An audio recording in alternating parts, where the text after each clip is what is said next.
Est-il nécessaire d'apprendre l'écriture cursive lorsqu'on habite à l'étranger?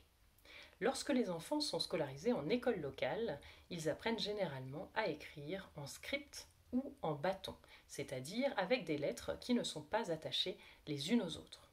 L'écriture cursive ou attachée est une spécificité française et dans une moindre mesure anglaise. Il est alors légitime de se demander s'il est utile de l'enseigner aux petits expatriés francophones en parallèle de l'école locale. Alors d'emblée, moi je réponds oui, car la cursive présente de nombreux atouts. Elle permet une écriture fluide et donc plus rapide que l'écriture script qui nécessite, elle, une levée de stylo à chaque lettre. Elle présente des bénéfices sur le plan cognitif, mais aussi sur la coordination et la motricité fine. Elle facilite la lecture et la mémorisation car les mots sont clairement séparés. Elle est un aspect important de notre culture française et elle est tout simplement belle et elle favorise la recherche du travail soigné et l'estime de soi. Alors en pratique, il y a des cas où j'encourage vivement l'apprentissage de la cursive et des cas où elle me semble un petit peu moins prioritaire. J'encourage vivement l'apprentissage de la cursive dans le cas d'un enfant d'âge maternel ou primaire qui va rentrer en France ou dans le système français à court terme, c'est-à-dire qu'il rentrera à un niveau primaire lorsque l'écriture cursive est exigée à l'école. Dans le doute, si on ne sait pas quand on va rentrer, il vaut toujours mieux la travailler.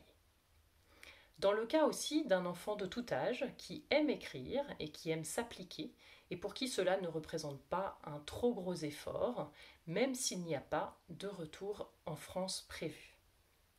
L'écriture cursive me semble en revanche un petit peu moins prioritaire lorsque l'enfant prévoit de rentrer à l'âge collège ou lycée au moment où la cursive n'est plus exigée à l'école.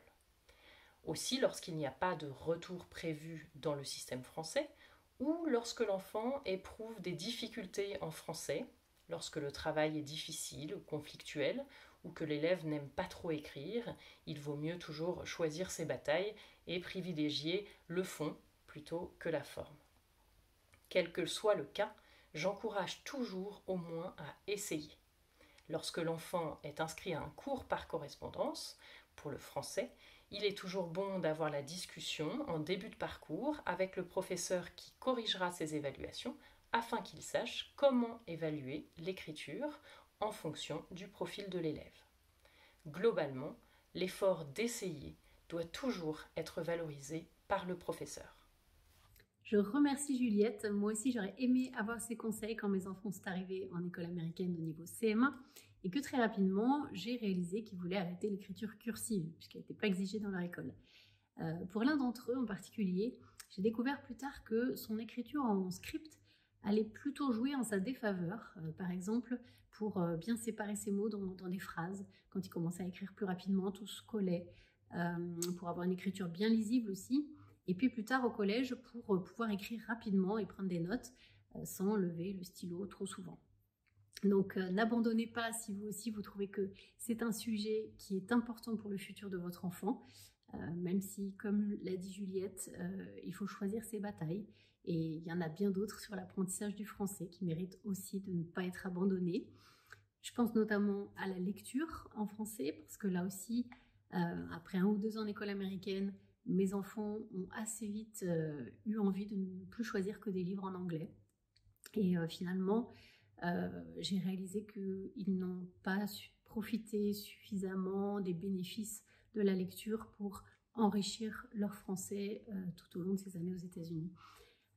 Et je prends l'exemple de la lecture parce que Juliette, qui est professeure au cours Griffon, m'a informé récemment qu'ils ont ajouté un programme de littérature et des fiches de lecture dans leur programme pour expatriés.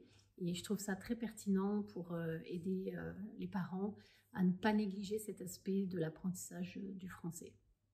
Je vous invite à lire nos articles sur le blog devenirbilingue.com pour en savoir plus sur tous ces sujets. Et je vous dis à bientôt parce que dans une prochaine vidéo, on reparlera très certainement de la lecture.